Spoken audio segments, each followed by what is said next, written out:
உபாகம் 33ஆம் அதிகாரம் 3வது வசனம் சொல்லுகிறது, கர்த்தருடைய வார்த்தையினாலே போதனை அடைவார்கள். 1 சாமுவேல் 2ஆம் அதிகாரம் 3ஆம் வசனம் சொல்லி, பரிசுத்தவான்களின் பாதங்களை தேவன் பாதுகாக்கிறார்.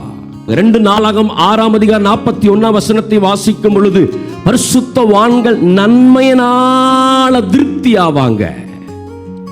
பரிசுத்தவான்களுடைய ஆசீர்வாதம் சங்கீதம் 37:28, பரிசுத்தவான்களை தேவன் கைவிடுவது இல்லை.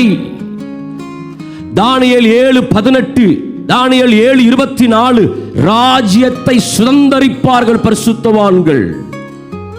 ஆளுகையிலே அவர்கள் செயல்படுவார்கள், தேசங்களை ஆளுவார்கள், அதிகாரத்துக்குள்ள அத்தாரிட்டி உள்ளவர்களாய் மாறுவார்கள். பரிசுத்தவானுடைய ஆசீர்வாதம்.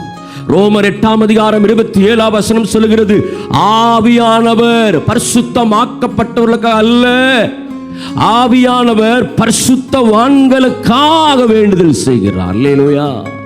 பரிசுத்த ஆவியானவர் ஒரு மனுஷனுக்கு வேண்டுதல் செய்கிறது யாருன்னு சொன்னா, பரிசுத்தமாக்கப்பட்டவர். ப்ளீஸ் அண்டர்ஸ்டாண்ட், பரிசுத்தவான்களுக்காக வேண்டுதல் செய்கிறார்.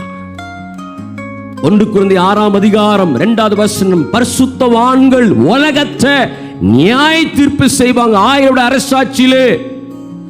அரசாட்சியிலே ஆண்டவராக இயேசு கிறிஸ்து எருசலேமின் சிங்காசனத்தை வென்று முழு உலகத்தை ஆளுகை செய்கிற நாட்கள் சீக்கிரமாய் வந்து கொண்டிருக்கிறது.